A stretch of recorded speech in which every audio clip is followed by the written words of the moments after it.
ইকরাউল কুরআন, উম্মতদেরকে বলেন উম্মতেরা রে তোমরা এই কোরআনকে তিলাওয়াত করো, এই কোরআনকে তোমরা পাঠ করো। এই কালাম যখন তুমি তিলাওয়াত করবে এক একটা হরফে আল্লাহ রাব্বুল আলামিন তোমার আমল নামাই বুঝো আর না বুঝো পড়তে দেরি হবে, 10টা নেকি লিখতে মোটেও দেরি হবে না।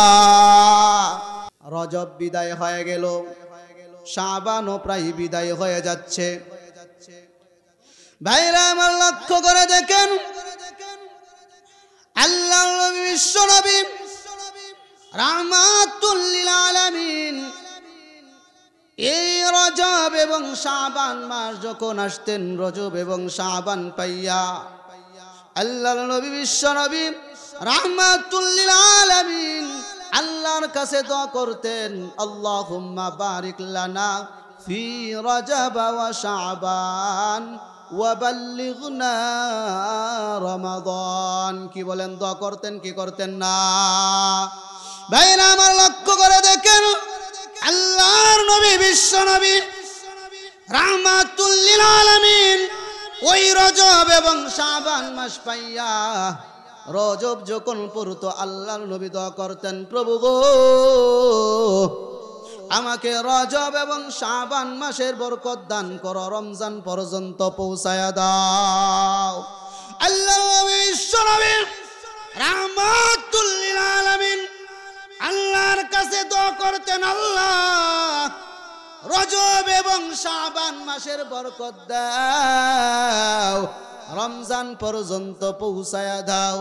নবীজি রজবে ইবাদত করতেন, ইবাদত এমন ভাবে করতেন অন্য মাসে এত ইবাদত করতেন না।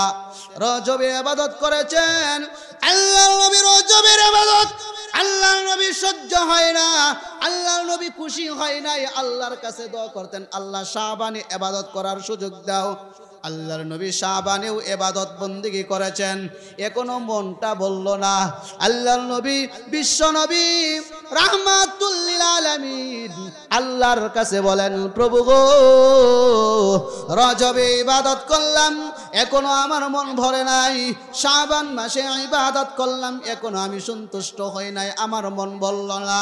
প্রভু তুমি আমাকে রমজান পর্যন্ত পৌঁছায়া দাও, আমি রমজানে ইবাদত করে আল্লাহ আমি তোমাকে সন্তুষ্ট করে ছাড়ব। সুবহানাল্লাহ কোন, আর একটু জোরে কোন। আল্লাহর নবী বিশ্ব নবী রাহমাতুল লিল আলামিন এই রজবে ইবাদত করেছেন, শাবান মাসে ইবাদত করেছেন, রমজানের জন্য নবীজি দোয়া করেছেন, আল্লাহ রমজান পর্যন্ত পৌঁছায়া দাও। এর দ্বারা প্রমাণ হয় রমজানের বরকত ওই রজব এবং শাবান মাসের চাইতেও বেশি, ঠিক কিনা? আর একটু জোরে বলেন ঠিক কিনা? ভাইরা আমার, এই রমজান মাস যখন আসতেন আল্লাহর নবী বিশ্ব নবী রাহমাতুল লিল আলামিন সাহাবাদেরকে বলতেন, নাসাই শরীফের হাদিসের বর্ণনা, قد جاءكم رمضان شهر المبارك। রজব শাবান রমজান মাস যখন আসতেন আল্লাহর নবী সাহাবাদেরকে বলতেন, সাহাবীরা রে মুবারক মাস, বরকতময় মাস রমজান মাস তোমাদের কাছে আসছে, জোরে কোন সুবহানাল্লাহ। রমজান মাস আসছে মানে বরকতময় মাস আসছে, রমজান মাস আসছে মানে মানুষের গুনাহ মাফ করাইবার মাস আসছে, রমজান মাস আসছে ইবাদত বন্দেগী করে আল্লাহকে সন্তুষ্ট করার মাস আসছে, জোরে কোন ঠিক কিনা? এই রমজানকে রমজান বলে নাম রাখা হয়েছে কেন? ভাইরা আমার, আল্লাহর নবী বিশ্ব নবী রাহমাতুল লিল আলামিন বলেন, উম্মতেরা রে এই রমজানকে রমজান বলে এই জন্য নাম রাখা হয়েছে, وإنما سمي لرمضان شهر وإنما سمي لرمضان لأنه يرمد الذنوب الله নবী বিশ্ব নবী রাহমাতুল লিল আলামিন বলেন এই রমজানকে রমজান বলে এজন্য নাম রাখা হয়েছে এই রমজান মাস মানুষের ছোট বড় সব গুনাহ জ্বালায়া পুরায়া সারকার করে দেয় আর একটু জোরে কোন রমজান মাস কেন রমজানকে রমজান বলে নাম রাখা হয়েছে এই মাসে বান্দার সগীরা গুনাহ বান্দার কবিরা গুনাহ বান্দার প্রত্যেকটা গুনাহ বান্দার ইবাদতের বরকতে আল্লাহ রাব্বুল আলামিন সব গুনাহ আল্লাহ তাআলা পুরে সারকার করে দেয় এজন্য রমজানকে রমজান বলে নাম রাখা হয়েছে আমরা রমজানের প্রস্তুতি নিতেছি তো ইনশাআল্লাহ কি বলেন রমজানের প্রস্তুতি নেওয়া দরকার আছে না নাই ভাইরা আমার লক্ষ্য করে দেখেন আল্লাহর নবী বিশ্ব নবী রাহমাতুল লিল আলামিন এই রমজান মাস পাইয়া আল্লাহর কাছে দোয়া করতেন আর বলতেন প্রভু গো রমজান মাস আসলো রহমতের দিন চলে যাবে বরকতের দিন চলে যাবে মাগফিরাতের দিন চলে যাবে নাজাতের দিন চলে যাবে প্রভু আমার গুনাহগার উম্মত রে এই রমজানের মাসের বরকতে আল্লাহ আমার গুনাহগার উম্মত রে তুমি ক্ষমা করে দিও নবীজি উম্মতের জন্য দোয়া করতেন কি করতেন দোয়া করতেন আর এই রমজান মাস এই মাসে আল্লাহ তাআলা কুরআন নাজিল করেছেন বলেন কি নাজিল করেছেন আর একটু জোরে কোন কি নাজিল করেছেন কুরআন এই পৃথিবীতে যত গ্রন্থ আছে বাইবেল বলেন তুরা বলেন আর ত্রিপিটক বলেন গীতা বলেন যা কিছু বলেন না কেন সকল ধর্মগ্রন্থের মধ্যে সর্বশ্রেষ্ঠ ধর্মগ্রন্থ হলো আল্লাহর কালাম জোরে কোন সুবহানাল্লাহ ভাইরা আমার এই রমজান মাসে আল্লাহ রাব্বুল আলামিন বিশ্ব নবী রাহমাতুল লিল আলামিনকে কুরআন তেলাওয়াত করার জন্য বলেছেন ইকরা বিসমি রাব্বিকাল্লাযী খালাক আল্লাহর নবীকে বলেন ওগো নবীজি আপনি কুরআন পাঠ করেন আপনি কুরআন তেলাওয়াত করেন কোন কুরআন যেই কুরআন আল্লাহ রমজানে নাজিল করেছেন কোন কুরআন যেই কুরআন রমজানে নাজিল করেছেন যেই কুরআন শ্রেষ্ঠ কিতাব যেই কিতাব আল্লাহ রমজানে নাজিল করেছেন সেই কিতাব তেলাওয়াতের জন্য বলছেন সেই কিতাব হলো সর্বশ্রেষ্ঠ কিতাব আর ওই কিতাব ওই এই মাদ্রাসায় পড়ায় কি পড়ায় না বলেন এই মাদ্রাসায় কোন কিতাব পড়ায় শ্রেষ্ঠ কিতাব পড়ায় কোন কিতাব পড়ায় বলেন শ্রেষ্ঠ কিতাব এই মাদ্রাসার মধ্যে পড়ায় আপনার সন্তান আমার সন্তান আল্লাহর কালাম এই মাদ্রাসার মধ্যে পাঠ করে তেলাওয়াত করে এই কোরআন যে তেলাওয়াত করবে এই কোরআন যে পাঠ করবে শ্রেষ্ঠ কিতাব যে পাঠ করবে আল্লাহ রাব্বুল আলামিন শ্রেষ্ঠ কিতাবের বরকতে আল্লাহ ওই বান্দাকে শ্রেষ্ঠ বানায়া দিবে জোরে কোন সুবহানাল্লাহ আমাদের সন্তানদেরকে আমরা শ্রেষ্ঠ বানাইতে চাই কি চাই না কি বলেন চাই কি না তাহলে কোরআন পড়াইতে হবে কি হবে না কোরআন পড়াইতে হবে ভাইরা আমার আল্লাহ রাব্বুল আলামিন বিশ্ব নবী রাহমাতুল লিল আলামিনকে এই কোরআন তেলাওয়াতের জন্য বলেছেন আর বিশ্ব নবী রাহমাতুল লিল আলামিন উম্মতকে এই কোরআন তেলাওয়াতের জন্য উদ্বুদ্ধ করেছেন কি বলেন ঠিক কি না ইকরাউল কুরআন উম্মতদেরকে বলেন উম্মতেরা রে তোমরা এই কোরআনকে তেলাওয়াত করো এই কোরআনকে তোমরা পাঠ করো এই কালাম যখন তুমি তেলাওয়াত করবে এক একটা হরফে আল্লাহ রাব্বুল আলামিন তোমার আমল নামাই বুঝো আর না বুঝো পড়তে দেরি হবে, 10টা নেকি লিখতে মোটেও দেরি হবে না।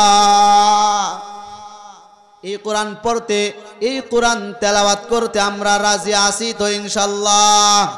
আমরা পাঠ করব, তিলাওয়াত করব, আমাদের সন্তানদেরকেও তেলাওয়াত করার জন্য বলবো।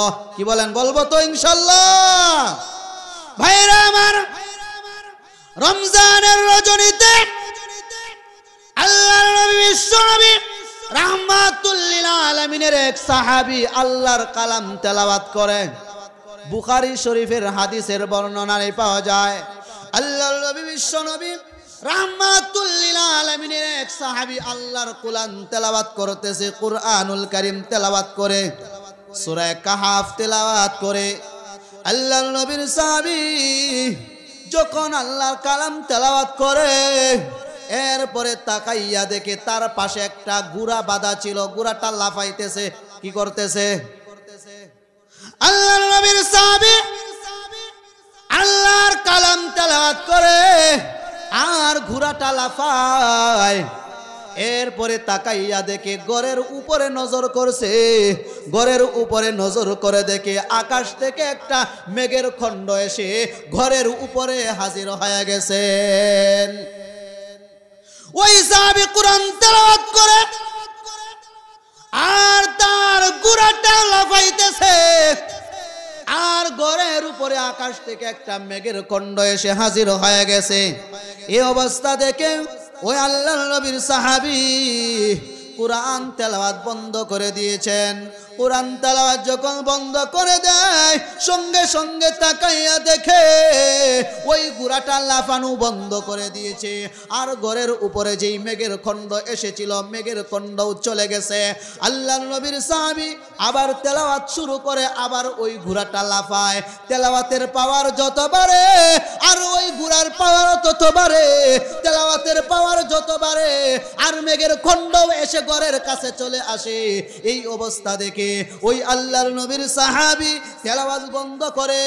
রাত্র যখন শেষ হয়ে যায়, সকালবেলা নবীজির কাছে গিয়ে হাজির হইয়া ডাক দিয়া বলেন, ইয়া রাসূলুল্লাহ, ইয়া হাবিবাল্লাহ, আল্লাহর নবী গো, আমি রাত্রিবেলা যখন আল্লাহর কালাম তেলাওয়াত করি, আল্লাহর কালাম তেলাওয়াত করি, আমার ঘোড়াটা লাফাইতেছিল, আর ওই ঘোড়ার লাফালাফি দেইখা আমি আমার ঘরের দিকে তাকাইলাম, তাকাইয়া দেখি ঘরের উপরে আকাশ থেকে একটা মেঘের খণ্ড হাজির হয়ে যায়। ও গো নবীজি, আমার তেলাওয়াত আমি যখন বন্ধ করে দিয়েছি, এরপরে দেখা যায় ঘোড়া লাফ বন্ধ করে দিয়েছে, আমার তেলাওয়াত বন্ধ করে দিয়েছি, মেঘের খণ্ডটাও চলে গেছে। আবার তেলাওয়াত শুরু করছি, আবার তেলাওয়াত শুরু করছি, ওই ঘোড়াটা লাফানি শুরু করেছে। আমি ইয়া রাসূলুল্লাহ, এরপরে আমি আর তেলাওয়াত করলাম না। ও গো নবীজি, আমার এই অবস্থা হইল কেন গো নবী জানতে চায়।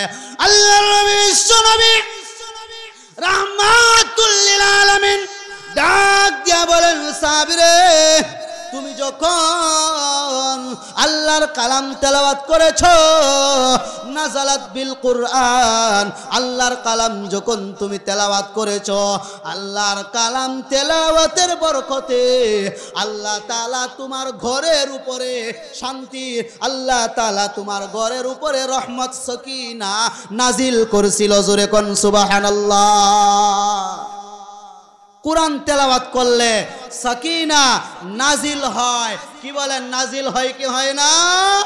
সাহাবীদেরকে আল্লাহ দেখায়া দিয়েছে, কয়েকজন সাহাবীকে আল্লাহ দেখায়া দিয়েছে। আমরাও যদি রমজান মাস, আমরাও যদি আল্লাহর কালাম তেলাওয়াত করি, আমাদের উপরেও, আমার ঘরে তেলাওয়াত করলে ঘরের উপরেও আল্লাহ তাআলা রহমত নাজিল করবেন। এই কুরআন আমরা তেলাওয়াত করব তো ইনশাআল্লাহ? এই কোরআন তেলাওয়াত করব। এই কোরআন তেলাওয়াত ছাড়া, এই কোরআনের আইন ছাড়া, এই কোরআনের হুকুম ছাড়া, এই কোরআন পড়া ছাড়া আমাদের মুসলমান হিসাবে এক কদম সামনে আগানোর কোনো শক্তি মুসলমানের নাই। এজন্য এই মুসলমানেরা আল্লাহর কালাম তেলাওয়াত করে, হিন্দুরা গীতা তেলাওয়াত করে, গীতা পাঠ করে। কি করে? গীতা পাঠ করে। কোন কিতাব পাঠ করে? গীতা পাঠ করে। গীতা কেন পাঠ করে? এই গীতা যদি পাঠ করে তাহলে শান্তি পাওয়া যায়। গীতা যদি পাঠ করে ঘরে শান্তি আসে, বাইরে শান্তি আসে, নিজের উপরে শান্তি আসে, মুসিবত থেকে বাঁচে। এই জন্যে গীতা পাঠ করে। আর আমরা আল্লাহর কালাম তেলাওয়াত করি। আল্লাহর কালাম তেলাওয়াত করলে আমাদের অন্তর শান্ত হয়ে যায়, আমাদের আত্মাটা শান্ত হয়ে যায়। আল্লাহর কালাম তেলাওয়াত করলে সরাসরি আল্লাহর সঙ্গে একটা সম্পর্ক হয়ে যায়। জোরে কোন সুবহানাল্লাহ। গীতা পাঠ করে। শ্রীকৃষ্ণ হৃদয়ম গীতাম সংসারুমল নাশিনীম ঘনম ভক্তিম মুক্তিদাত্রীম গীতা দেবীম নমস্তুতে। এইভাবে পাঠ করে। পাঠ করে কেন বলেন? শান্তির জন্যে। হিন্দুরা গীতা পাঠ করে কেন? শান্তির জন্যে। শান্তি পাইতে চায়। এমন কোন মানুষ আছে যে শান্তি পাইতে চায় না? আছে কেউ? সবাই শান্তি পাইতে চায়। এই জন্য ভাইয়েরা আমার, শ্রেষ্ঠ গ্রন্থ হলো আল কুরআন। এই কোরআন পাঠ করবেন, তেলাওয়াত করবেন। আল্লাহ রাব্বুল আলামিন এই কোরআনের বরকতে আল্লাহ তাআলা দুনিয়া এবং আখিরাতে আল্লাহ শান্তির ফয়সালা করে দিবেন। ভাইরা আমার, লক্ষ্য করে দেখেন, আল্লাহ রাব্বুল আলামিন চায় আমার বান্দা বান্দীদেরকে আমি আল্লাহ সুযোগ তালাশ করে আমি আল্লাহ যেন আমার বান্দা বান্দীদেরকে জাহান্নাম থেকে বাঁচায়া দেয়। আল্লাহ চায় এটা। আপনার জন্য যদি আল্লাহ চায় আমার বান্দাকে আমি জাহান্নাম থেকে বাঁচাবো, দুর্বল ঈমান নিয়ে যদি অন্ধকার কবরের দিকে রওনা হই, আল্লাহ রাব্বুল আলামিন দুর্বল ঈমানদারদেরকেও আল্লাহ এই পৃথিবীর মতো 10টা পৃথিবী সমান একটা জান্নাত আল্লাহ দান করবেন। ভাইরা আমার, লক্ষ্য করে দেখেন, জাহান্নামের মধ্যে পুরতে পুরতে সরকার হয়ে গেছে। দুর্বল ঈমানদার যখন গুনাহ করতে করতে জাহান্নামের মধ্যে পুরতেছে, জাহান্নামের ভিতরে হঠাৎ করে জিবরাইল আলাইহিস সালামের কানের মধ্যে আওয়াজ। জাহান্নামের ভিতর থেকে আল্লাহ রাব্বুল আলামিনকে ডাকতেছে, ইয়া হান্নানু ইয়া মান্নান, ইয়া হান্নানু ইয়া মান্নান। এইভাবে যখন জাহান্নামের ভিতর থেকে আওয়াজ আসে, আল্লাহ রাব্বুল আলামিন ডাক দেয়া বলেন, বান্দারে কোন কারণে আমাকে ডাক দাও? আমার কাছে কোন কারণে ডাকতেছো? আল্লাহ চাইতেছে ওই বান্দাটাকে জাহান্নাম থেকে কেমনে বাইর করা যায়, আল্লাহ চাইতেছে। আর বান্দাও আল্লাহর কাছে চাইতেছে, আল্লাহ নি আমারে মাপ দিয়ালা। ভাইরা আমার, জাহান্নামের ভিতর থেকে বান্দা যখন ইয়া হান্নান ইয়া মান্নান বলে কান্দে, আল্লাহ বলেন, বান্দা কেন কান্দো? আমাকে কেন ডাক দাও? বান্দা ডাক দেয়া বলেন, প্রভু গো, আমাকে জাহান্নামের মধ্যে রাখছো, আমাকে যদি একটু জাহান্নামের গেটের সামনে রাখতা তাহলে অন্তত খুশি হইতাম। যদি জাহান্নামের ভিতর থেকে বের করে জাহান্নামের দরজায় রাখো আর খুনতা চাইতাম না। এই আবদারটা তুমি কবুল করো, আমাকে জাহান্নামের দরজার মধ্যে রাখো। আল্লাহ বলেন, বান্দা আর তো কিছু চাইতে না? বলেন, না, আর খুনতা চাইতাম না, আর কিছুই চাইতাম না। আল্লাহ বলেন, যা ও ফেরেশতা তারে জাহান্নাম থেকে বের কইরা জাহান্নামের গেটের সামনে রাখো। জাহান্নামের গেটের সামনে যখন কিছুদিন অতিবাহিত হয়ে যায়, এরপরে আবার কান্না করে আর বলে, ইয়া হান্নান ইয়া মান্নান। আল্লাহ বলেন, এখন আবার খুনতার লাগে ডাক দেস, এখন আবার কোন কারণে ডাকস? বান্দা বলেন, প্রভু গো, জাহান্নামের দরজার মধ্যে আনছ, ওই যে দেখা যায় একটা গাছ দেখা যায়, ওই গাছের ছায়ার মধ্যে যদি একটু রাখো তাহলে কতই না ভালো হয়। একটু গাছের ছায়ার নিচে রাখো আমাকে, আর কিছুই চাইতাম না। এরপরে আল্লাহ বলেন, ফেরেশতা তারা গাছের ছায়ার তলে নিয়ে রাখ। গাছের ছায়ার তলে চলে গেল। কিছুদিন পরে আবার ওই বান্দাটা ইয়া হান্নানু ইয়া মান্নান বইলা ডাকতেছে। আল্লাহ ডাক দিয়া বলেন, বান্দারে আবার কেন ডাক দাও? আবার কোন কারণে ডাকো, কোন কারণে কান্না করো? বান্দা ডাক দিয়া বলেন, প্রভু গো, আমি শুনেছি, দুনিয়ার মধ্যে শুনেছি মা বাবার চাইতে তোমার দয়া মায়া বেশি। মায়ের কাছে কোনো কিছু আবদার করলে, বাবার কাছে কোনো কিছু আবদার করলে মা বাবা সন্তানকে দিতে প্রস্তুত হয়ে যায়। কষ্ট হইলেও সেগুলো পূরণ মা বাবাই করতে পারে। কি বলেন ঠিক কিনা? করার চেষ্টা করে।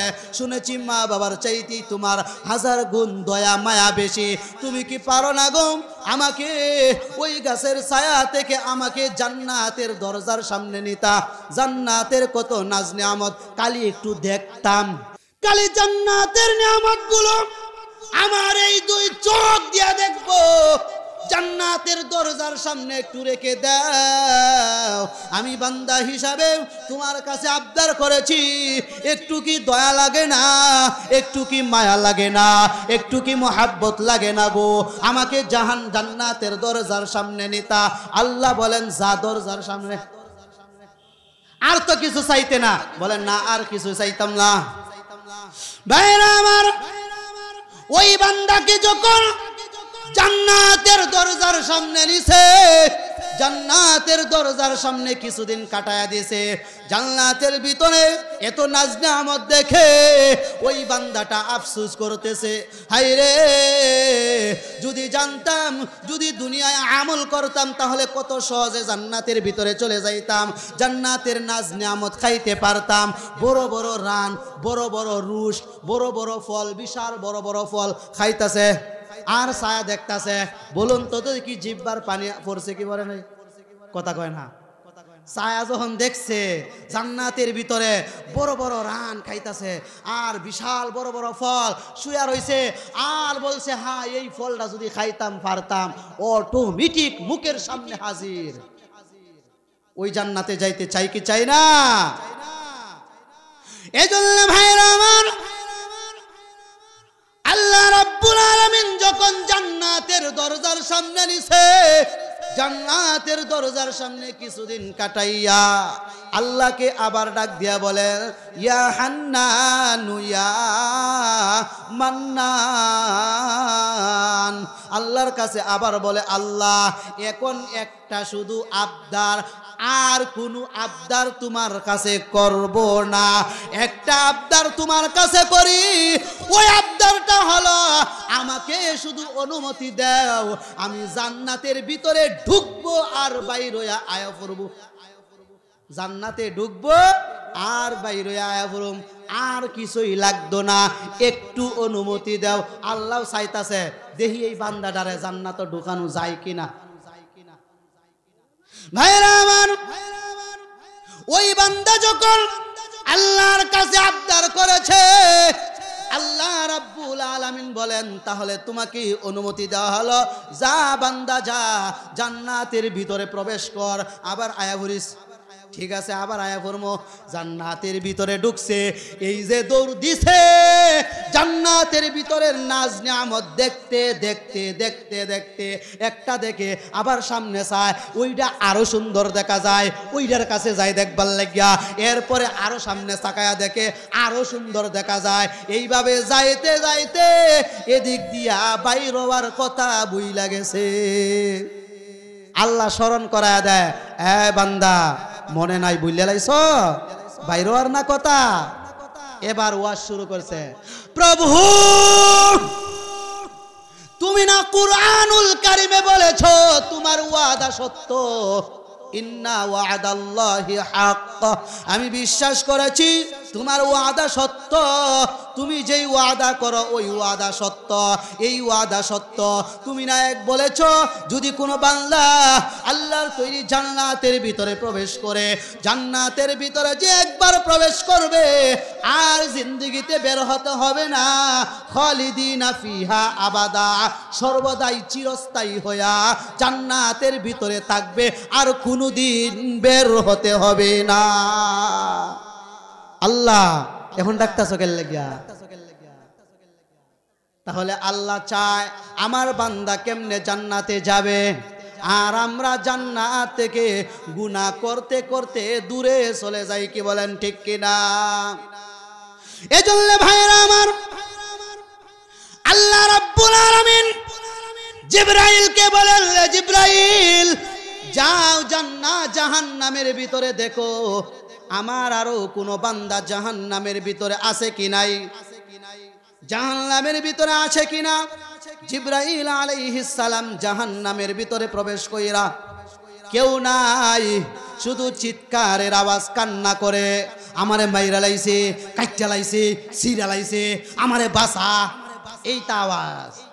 জান্নাতের ভিতরে, জাহান্নামের ভিতরে কাফের, বেঈমান, মুশরিক, বেদিন তাদের চিৎকারের আওয়াজ হবে, আমারে মাইরা লাইছে গো, আমারে কাইটা লাইছে, আমারে সিরা লাইছে, আমারে বাঁচাও। এগুলি কার আওয়াজ? কাফের, বেঈমান, মুশরিক, আল্লাহর অবাধ্য বান্দাদের আওয়াজ। আর ইমানদারের আওয়াজ জাহান্নামের ভিতরে থাকলেও আওয়াজ হবে একটা, ইয়া হান্নান ইয়া মান্নান। এটা ইমানদারের আওয়াজ। হযরত জিবরাইল আলাইহিস সালাম যখন জাহান্নামের ভিতরে ঢুকছে, এরপরে জিবরাইল আলাইহিস সালামের কানের মধ্যে আওয়াজ, একটা আওয়াজ আসছে, ইয়া হান্নান ইয়া মান্নান। কানের মধ্যে আওয়াজ আসছে, কিন্তু পাইতাছে না, তালাশ কইরা কোন জায়গা থেকে ডাকতেছে এইটা পাইতাছে না। এখন কি করবে? আল্লাহকে বলেন, প্রভু জাহান্নামের ভিতরে এখনো একজন ইমানদার আছে, ওই ইমানদারটা কোথায় পাইতাছি না, আওয়াজ পাইতাছি, ইয়া হান্নান ইয়া মান্নান কইয়া ডাকতেছে। আল্লাহ রাব্বুল আলামিন বলেন, জাহান্নামের ফেরেশতা মালিক দারোগাকে বলো, তার কাছে একটা লিস্টি আছে, ওই লিস্টের মধ্যে লেখা আছে কোথা থেকে কান্না করে। জাহান্নামের ফেরেশতাকে জিজ্ঞেস করার পরে জাহান্নামের ফেরেশতা দেখাইয়া দেয়, আল্লাহ তো জানেই। কি বলেন, আল্লাহ জানে না?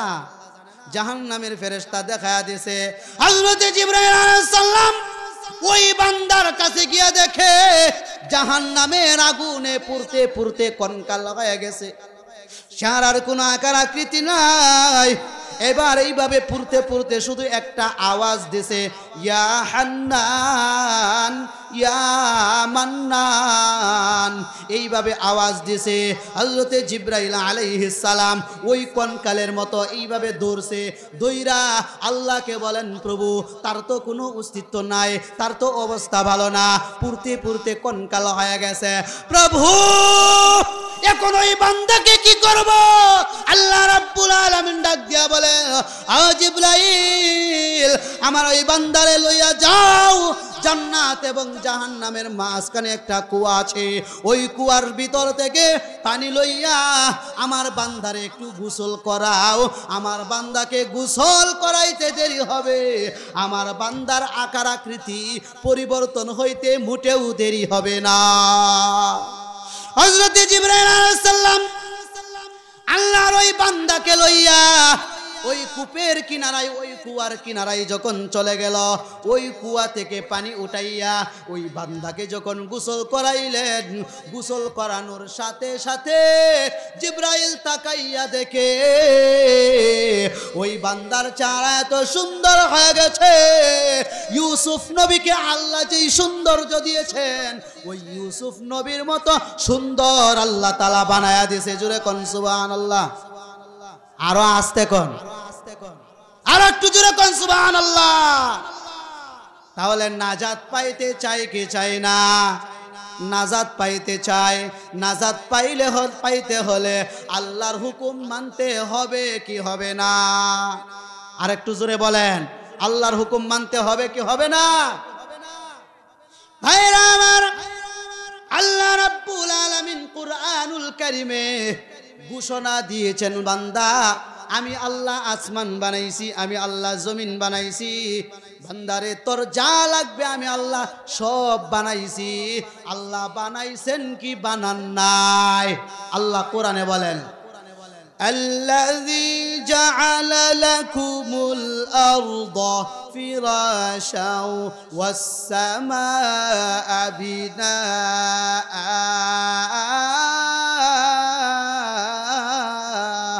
আল্লাহ বলেন আমি আল্লাহ আল্লাযী জাআলা লাকুমুল আরদা ফিরাশা, জমিন বানাইলাম বান্দা তোর জন্য বিছানা, জমিন বানাইলাম আমি আল্লাহ বিছানা। আল্লাযী জাআলা লাকুমুল আরদা ফিরাশা ওয়াস সামাআ বিনাআ, আর আমি আল্লাহ আসমানকে বানাইলাম তোর জন্য ছাদ। আল্লাহ ছাদও বানায়া দিছেন আর জমিনের মধ্যে বিছানাও বিছায়া দিছেন। কেন লাগে বিছাইছে? আমরা যেন কাম করতাম পারি, কি বলেন ঠিক কিনা? আল্লাহ আমাদের জন্য যদি বিছানা না বানাইতেন কাজ করার সুযোগ ছিল, কাজ করতে পারতাম? শুধু তা না, এই জমিনকে আল্লাহ রাব্বুল আলামিন যখন সৃষ্টি করলেন, জমিনটা নড়াচড়া করতেছে, এইভাবে লড়তেছে। নদীর মধ্যে যখন নৌকা চালায়, তুফান যখন শুরু হয়, বলুন তো তুফান কি স্থির থাকে না অস্থির? কথা কয় না, অস্থির হয়ে যায়। এই নৌকার মধ্যে দাঁড়ায়া তাকাও কষ্টকর হয়ে যায়, কি বলেন ঠিক কিনা? ভাইরা আমার, ঠিক তেমনি ভাবে এই জমিনকে যখন আল্লাহ সৃষ্টি করলেন, জমিনকে সৃষ্টি করার পরে এই জমিন লড়তেছে লড়তেছে, জমিনটা নড়তেছে। আল্লাহ রাব্বুল আলামিন এই জমিনের নড়াচড়া বন্ধ করে দেওয়ার জন্যে আল্লাহ রাব্বুল আলামিন পাহাড় নামক পেরাগ আল্লাহ বানায়া দিয়েছে। কি বানাইছে? পাহাড় নামক পেরাগ। কি পেরাগ? পাহাড়। পাহাড়কে আল্লাহ তাআলা পেরাগ স্বরূপ বানায়া আল্লাহ পেরাগ মাইরা দিছে। জমিন লরস কেন? আমার বান্দা নামাজে দাঁড়াইবো, লড়বি কেন? আমার বান্দা মাদ্রাসায় পড়াবে, বসে থাকতে কষ্ট হবে। আমার বান্দা কাজ করবে, আমার বান্দা কাজ করতে কষ্ট হবে। আমার বান্দা দোকানদারি করবে, আমার বান্দার কষ্ট হবে। লড়াচড়া করলে কষ্ট হবে কি হবে না? আল্লাহ বলেন লড়িস না, থাম। জমিন লড়াচড়া বন্ধ করে দিছে। এখন আল্লাহ তাআলা যে এত দয়া করছে, আল্লাহ তাআলা জমিনকে, আল্লাহ তাআলা পাহাড়কে পেরাক বানায়া জমিনকে স্থির কইরা দিছে, আমরা যেন সব কিছু কাজকর্ম করতাম পারি। এখন দেখা যায় আমরা কাজ করা দরকার ছিল আল্লাহর, এখন কাজ করতেছে আমার পেট বাঁচাইবার লাগিয়া দুনিয়া। কি বলেন ঠিক কিনা? ব্যবসা করি দুনিয়ায় পাইবার লাগিয়া, টাকা উপার্জন করতেছি, ছেলে মেয়ে সন্তানাদি ফালবার লাগিয়া। আল্লাহ কি কইছে? নামাজ রোজা সব বাদ দিয়া তোর সন্তানের চিন্তা করতে, আগে তোর নিজের চিন্তা করতে। কার চিন্তা? আর একটু জোরে কোন, আগে কার চিন্তা? আগে নিজের চিন্তা। আমার কথা না, আল্লাহ কোরআনে বলেন কু আনফুসাকুম ওয়া আহলিকুম নারা,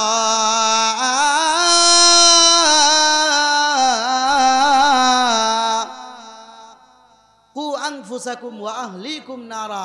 কু আনফুসাকুম, নিজে বাঁচো। কাকে বলছেন? নিজে বাঁচো, এরপরে তোমার আহালকে বাঁচাও, এরপরে তোমার পরিবার পরিজনকে বাঁচাও। নিজের চিন্তা সব বাদ দিয়া, বউয়ের চিন্তা নিজের চিন্তা সব বাদ দিয়া, ছেলের চিন্তা নিজের চিন্তা সব বাদ দিয়া, মেয়ের চিন্তা কি বলেন করতে আছে কি আছে না? করতেছে কি না? নিজের চিন্তা বাদ দিয়া তুমি যে মইরা যাইবা, সাদা কাপড়ের প্যাকেট বানায় যে তোমারে কবরে রাখবো, প্রশ্ন করবে তোমাকে, তোমার সন্তান কইব মরছে ভালো হয়েছে, যা জায়গাটা ভাগ করার সুযোগ হয়েছে। কি বলেন ঠিক কিনা? এজন্য ভাইরা আমার, আল্লাহ রাব্বুল আলামিন আসমান বানাইলেন, জমিন বানাইলেন, আমাদেরকেও বানাইলেন, সব কিছু আল্লাহ বানাইছেন। আল্লাহ বানাইয়া বলেন বান্দারে, আমি আল্লাহ বানাইয়া আসমান বানাইয়া আসমানের দায়িত্ব আমি আল্লাহ নিছি। আমি আল্লাহ জমিন বানাইয়া আমি আল্লাহ জমিনের দায়িত্ব নিছি। আমি আল্লাহ তোরে তোর মায়ের গর্ভের ভিতরে বানাইয়া গর্ভের ভিতরে থাকার সময় আমি আল্লাহ দায়িত্ব নিছি। আমি আল্লাহ তোরে তোর মায়ের গর্ভের ভিতরে যতদিন ফালছি আমি আল্লাহ তোর খবর নিছি। তোর মায়ের গর্ভ থেকে বের হইছ, আমি আল্লাহ তোর দায়িত্ব নিছি। কেমনে তুই আস্তে আস্তে বড় হইবি, সব কিছুর দায়িত্ব আল্লাহ নিছে কি নেন নাই? والله وهو على كل شيء وكيل।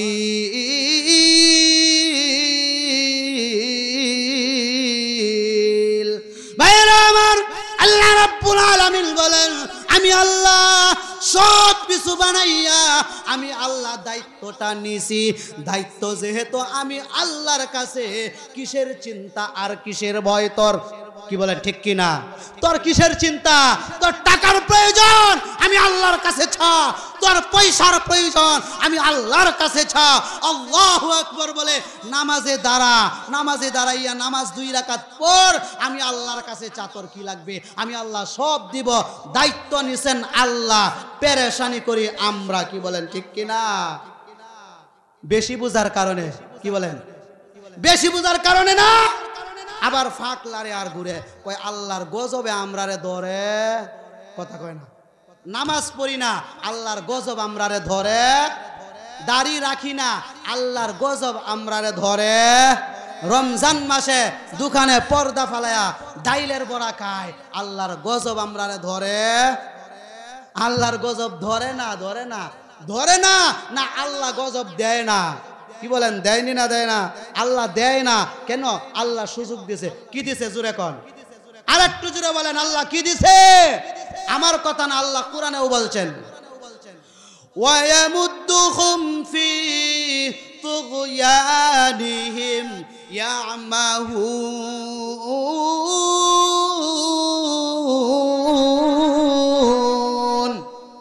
ভাইরা আমার, আল্লাহ রাব্বুল আলামিন বান্দাকে সুযোগ দিয়েছে। বান্দা আমি আল্লাহ তোরে সাইরা দিছি জমিনের মধ্যে, কই যাইবি? জমিন সাইরা যাইতে পারতে না। আমি আল্লাহ সুতারাইকা তোরে সাইরা দিছি। আমরা ছোটবেলায় ঘুড়ি উড়াইতাম, ঘুড়ি উড়াইয়া আমরা সুতা সারতাম কিনা? কি বলেন, সারতাম কিনা? আমরা যখন ঘুড়ি উড়াইতে যাইয়া আমরা সুতা সারি, আর ঘুড়িটা উপরে ওঠে আর লেজ লড়াইয়া লড়াইয়া বলে মালিক রে তুমি কত নিচে, আমি কত উপরে, আমারে আর ধরতে পারতা না। কি কয়? লেজ লড়াইয়া কি কয় জানেন? আমি জানি। লেজ লড়াইয়া কয় আমারে আর ধরতে পারতা। মালিক বলে ধরতাম, পারবো কি পারবো না? আমার সময় যখন শেষ হয়, শেষবারের মতো তোমারে দেখব। এখন যত লড়াও সুতা সারে আর উপরে উঠে আর বলে আমারে ধরতে পারতা না। সুতা শেষ হয়ে গেছে আর মালিকেরও সময় শেষ হয়ে গেছে। এখন নামাজের সময় হয়ে গেছে, বা খাবারের প্রয়োজন হয়ে গেছে, বা দিন শেষ হয়ে গেছে, সন্ধ্যা হয়ে গেছে। এবার সুতা বলতে শুরু করলো আর গুড়ি রেজ লড়ায়া লড়ায়া এখন কি কয় জানেন? গরিবের লড়াইয়া লড়াইয়া এখন বলতেছে না আমি তোমার কাছে যাব না। যতই বলে যাব না, সুতা বলতেছে বলুন তো আসতেছে কি আসতেছে না? আর একটু জোরে কর। আসতেছে, সুতা বলতেছে আর আসতেছে। এরপরে আসতে আসতে আসতে আসতে মালিকের হাতে চলে আসছে। এবার মালিক বলে কইসলা কি আর হইছে কি? দেখছো কইসলা কি আর হইছে কি? বলছিলা আমার কাছে আড়াইতালা। ভাইরা আমার, ঠিক তেমনি ভাবে আল্লাহ রাব্বুল আলামিন আপনাকে আর আমাকে এই জমিনের মধ্যে ছেড়ে দিয়েছেন। আল্লাহ বলেন বান্দা আমি আল্লাহ দুনিয়ায় ছেড়ে দিয়েছি, আমি আল্লাহ দেখব তোমরা দৌড়ায়া কই যাইতে পারো। তোমরা দৌড়ায়া নামাজে যাও নাকি মসজিদে যাও নাকি মন্দিরে যাও, আমি আল্লাহ কিন্তু সুতা রাখছি, টান মারবাম কিন্তু। আল্লাহ রাব্বুল আলামিন বলেন বান্দা আমি আল্লাহর হাতে সুতা ধরে রেখে দিয়েছি, সময় হইলে আমি আল্লাহ টান দিব। বান্দা দেখি তুই কি গানের আসরে যাস নাকি ওয়াজ মাহফিলে যাস, তুই কি দোকান পাটে বৈশা আড্ডা মারস নাকি ওয়াজ মাহফিলের মধ্যে যাস, তুই কি চাইষ্টলে বৈশা রঙ্গের রঙ্গের কথা কস নাকি মাহফিলের মধ্যে আস, নাকি মসজিদের মধ্যে যাস, নাকি গান বাজনার সঙ্গে শরীক হস, নাকি দুনিয়ার কাজে তুই অংশগ্রহণ করে আল্লাহকে ভুলে যাস। আমি আল্লাহ রাব্বুল আলামিন তোকে সুযোগ দিয়েছি। যখন সময় যখন হবে, আমি আল্লাহ যখন ডাকবো তখন একটা সেকেন্ড দেরি হবে না, আমি আল্লাহ তোরে টান দিয়া লইয়া আয়া পড়বো। বলুন তো দেখি যাইতে হবে কি হবে না? আমার কথা না, আল্লাহ কোরআনে ঘোষণা কইরা দিয়েছেন। কোরআনের কথা সত্য নাকি মিথ্যা? আর একটু জুড়ে বলেন। আল্লাহ কোরআনে বলেন ইযা জাআ আজালুহুম লা ইস্তাখিরুনা সাআতাও ওয়া লা ইস্তাকদিমুন। আল্লাহু আকবার বলেন। ভাইরা আমার, আল্লাহ রাব্বুল আলামিন বলেন, বান্দা তোমার সময় যখন চলে আসবে, আমি আল্লাহ রাব্বুল আলামিন তোকে ডাক মারবো। 1 সেকেন্ড এদিক সেদিক হবে না, 1 সেকেন্ড এদিক সেদিকও হবে না। সময় যখন হবে, মসজিদে তাকলেও তোরে ধরবে, মন্দিরে তাকলেও তোরে ধরবে, মাদ্রাসায় তাকলেও তোরে ধরবে, গানের আড্ডায় তাকলেও ধরবে, টিভির সামনে তাকলেও ধরবে। তুই যদি চাষতলে বসস, চাষতলেও ধরবে। কি বলেন, ধরবে কি ধরবে না? আর একটু জোরে কোন, ধরবে কি ধরবে না? যেখানেই তাকো তোমাকে ধরবে। 1 সেকেন্ডের ভরসা আসেনি, কথা কয় না, আছে ভরসা আছে। একজন গায়ক ছিলেন, নাম হলো ফিরোজ শাহ। কি শাহ বলেন? ফিরোজ শাহ একজন গায়ক ছিলেন, অনেক বড় গায়ক ছিলেন, গান গাইতেন, স্টেজের মধ্যে গান গাইতেছে। 1 সেকেন্ডের নাই ভরসা, যতই করো রং তামাশা। এইভাবে গান গাইতেছে। এই গানের প্যান্ডেলের মধ্যে এই কলিটা গাইতে দেরি হয়, আল্লাহ মালাকুল মউত আজরাইল পাঠাইতে দেরি করে নাই, স্টেজের মধ্যেই শেষ। তাহলে 1 সেকেন্ডের ভরসা আসেনি না? 1 সেকেন্ডের ভরসা নাই। আমার হায়াত থেকে 40 বছর, 50টা বছর আমি যে অতিক্রম করলাম, কোন কাজে আমার হায়াত কাটাইলাম, এই হায়াতের জিন্দেগির কারণে আল্লাহর কাছে জবাব দিতে হবে। বান্দারে, সময় কেমনে কাটাইলি, আমি আল্লাহর কাছে জবাব দিতে হবে। আর এই হায়াতের জিন্দেগির জন্য তোর আফসোস করা লাগবে। আল্লাহ কোরআনে বলেন, রব্বানা আবসারনা ওয়া সামি'না ফারজি'না না'মাল সালিহান ইন্না মুকিনুন।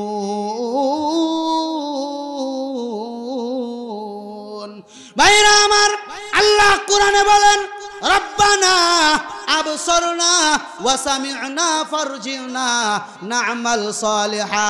বান্দারে, এ ফসিকা এলাকার মানুষ রে, এ দোকানদার ভাইরা, দোকানের মধ্যে যারা সময় কাটাইতেছ, চাষতলে যারা সময় কাটাইতেছ, যারা আড্ডাখানায় সময় কাটাইতেছ, যারা মোবাইলে কথা বলতে বলতে সময় কাটাও, তোমাদেরকে বলছি একটু শুনো। আল্লাহ কোরআনে কি বলছেন? আল্লাহ বলছেন মানুষগুলো আফসোস করবে, আফসোস কইরা বলবে, রব্বানা আবসারনা, প্রভু রব্বানা আবসারনা। বান্দাকে যখন জাহান্নামে নিবে, জাহান্নামের গেইটে ফেরেশতা বলবেন, এ বান্দা, ফসিকা এলাকার মানুষ যখন জাহান্নামে যাবে, গেইটে আটকায়া দিবে, গেইটে জিজ্ঞাসা করবে, এ ফসিকা এলাকার মানুষেরা, তোমাদের কাছে কি উলামায়ে কেরাম গেছিল না? তোমার কাছে কি কি আলেমরা গিয়েছিল না? তোমাদের সামনে কি কোরআনের বক্তব্য হয় নাই? কোরআনের কথা কি বলা হয় নাই? কোরআনের কথা কি বলা হয় নাই? জাহান্নামের কথা কি বলা হয় নাই? জাহান্নামের কথা কি তোমাদেরকে, জাহান্নামের শাস্তির কথা কি বলা হয় নাই? তখন তারা বলবে, আলু বালা কদ জাআনা নাযীর। তখন বলবে, হ্যাঁ, আমাদের কাছে কোরআনের কথা কইছিল, বয়ানও হইছেন, ফসিকা মাদ্রাসার মধ্যে কোরআনের কথাও হয়েছেন, বয়ানও হয়েছেন। আলেমরা গিয়েছিল, তাবলিগওয়ালা ভাইরা ঘরের ধারে ধারে যাইতো, দোকানের ধারে ধারে যাইয়া জাহান্নামের কথা বলতো। আল্লাহ রাব্বুল আলামিন সেদিন বলবে, বান্দা, কোন জিনিস, ফেরেশতা বলবে, কোন জিনিস তোমাদেরকে ফিরায় রাখছে? ওই দিন বান্দা বলবে, আমরা জাহান্নামের কথা বিশ্বাস করতাম না, আলেমরা বলছিল ঠিক, দোকান সাইরা আয়ো, কোরআনের কথা শুনো, সাইস্টলের আড্ডা সাইরা আয়ো, কোরআনের কথা শুনো। কোরআনের কথা শুনলে কি হবে? হাসরের ময়দান যেদিন কায়েম হয়ে যাবে, তোমার সামনে লক্ষ লক্ষ নেকির পাহাড় উপস্থিত করা হবে। এইভাবে যে ডাকছিন কিন্তু আমরা মনে করছিলাম আরে এটা আলেমরা হুদাই কয় মানুষের বাদ খায়া আলেমরার খাম নাই এগুলি কই বই অবিশ্বাস করেছিলাম কি করছিলাম অবিশ্বাস করেছিলাম আজকে ইন্না মুকিনুন রব্বানা আবসরনা ওয়াসামি'না ফারজি'না না'মাল সালিহা প্রভু এখন একটু দুনিয়ার মধ্যে পাঠাও এখন চৌকে দেখে লাইছি জাহান্নামের কষ্ট জাহান্নামের আযাবের কষ্ট চৌকে দেখেছি হায়রে চিৎকার হায়রে এত চিৎকার নেত্রকোনা যখন কবরস্থানের মধ্যে আযাব শুরু হয় ওই ফসিকাবাসী এলাকার গুরুস্থানের মধ্যে থরথর করে কাঁপতে থাকে এত চিৎকার আজকে জাহান্নামের ভয়াবহতা চৌকে দেখে ফেলেছি প্রভু গো একটু সময়ের জন্য পাঠাও ওয়াজ মাহফিলের সময় কোরআনের কথার সময় নামাজের সময় আর গান বাজনা করব না আর আড্ডা খানায় সময় কাটাবো না আর চাষতলে গপ্প গুজর করব না প্রভু অল্প সময়ের জন্য পাঠাও ইন্না না'মাল সালিহা নেক আমল করব ইন্না মুকিনুন এখন বিশ্বাস করব আলেমরা যা কয় এখন থেকে বিশ্বাস করব ওই জাহান্নামের গেইটের মধ্যে গিয়া যদি কয় এখন ফাটাও বিশ্বাস করব আওন যাইব তো আপনার বাপ দাদা 14 গোষ্ঠী কেউ আইছে তো আইছে কেউ আসে নাই আপনিও আসবেন না আমিও আসবো না ওই সময় আফসোস যেন করা না লাগে এই জন্য ওই আফসোস থেকে বাঁচার জন্য এই জমিনের মধ্যে হায়াতের জিন্দেগিতে নেক আমল করে আল্লাহর হুকুম মেনে রাসূলের তরিকায় চলে আলেম উলামায়ে কেরামের কথা শুনে আলেমদের ডাকে সাড়া দিয়ে মাদ্রাসার সাথে সম্পর্ক রেখে ঈমানটাকে শক্তিশালী করবার দরকার আছে না নাই আলেমদের কথা শুনবো তো ইনশাআল্লাহ মিথ্যা মনে করব না তো মিথ্যা মনে করব না আলেমদের কথা শুনবো এই মাদ্রাসায় আজকে ছাত্ররা পাগড়ি পাবে হায় এই সন্তানদের মা বাবার জীবন কত ধন্য আর এই সন্তানদের লজিং মাস্টার আর লজিং মাস্টারনির জীবন কত ধন্য এই হাফেজে কোরআনরা হাশরের ময়দানে যখন উঠবে আল্লাহ তাআলা বলবেন এ হাফেজে কোরআন তোমার কেডা লজিং রাখছেন কও কেডা লজিং রাখছেন বলো বলে উমুকে আমারে লজিং খাওয়াইছেন একটা ভাত খাইতাম খায়া খায়া কোরআন তেলাওয়াত করতাম আল্লাহ বলবেন তারে ডাক দাও তারে ডাকা হবে লজিং মাস্টার এবং লজিং মাস্টারনি সহ এই রকম ভাবে 10 জন মানুষকে এই হাফেজে কোরআন জান্নাতের মধ্যে লয়ে যাইব ওই মাদ্রাসার প্রতি নজর রাখা দরকার আছে তো আমরা সবাই নজর রাখব সন্তানদেরকে এই সাইটটা ভাত খাওয়ায়া আমরা লুজিং রাইকা এত বিশাল বড় একটা নেকের কাজ আমরা হাসরের দিন মা পাইতে হলে কোনো না কোনো উসিলা একটা লাগবেই এই ছাত্রদেরকে আমরা নজর দিব টাকা লাগলে টাকা দিয়া আমরা কথা লাগলে কথা দিয়া খাওন লাগলে খাওন দিয়া মাদ্রাসার শিক্ষক সহ সার্বিক সহযোগিতা এই মাদ্রাসা সহ প্রত্যেকটা দিনই কাজে আমরা সহযোগিতা করব আল্লাহ তাআলা আমাদের সবাইকে আমরা যেন মাদ্রাসার সাথে উলামায়ে কেরামদের সাথে কুরআনের সাথে হাদিসের সাথে ইসলামের সাথে নিজের জীবন শেষ হলেও নিজের জীবন দেয়া হলেও হক পথে থাকা আল্লাহ তাআলা আমাদের সবাইকে সেই তৌফিক দান করুন সকলে বলে আমিন এই অল্প সময়ের ভিতরে যেই কথাগুলো বলেছি আমাকে সহ আমরা সবাই যেন আমল করতে পারি আল্লাহর কাছে বলি আল্লাহ সবাইকে আমল করার তৌফিক দাও আজকের এই ময়দানকে আমাদের সকলের জন্য হাসরের দিন তুমি নাজাতের উসিলা বানায়া দিও সকলে বলি আমিন আসসালামু আলাইকুম ওয়া রাহমাতুল্লাহি ওয়া বারাকাতুহু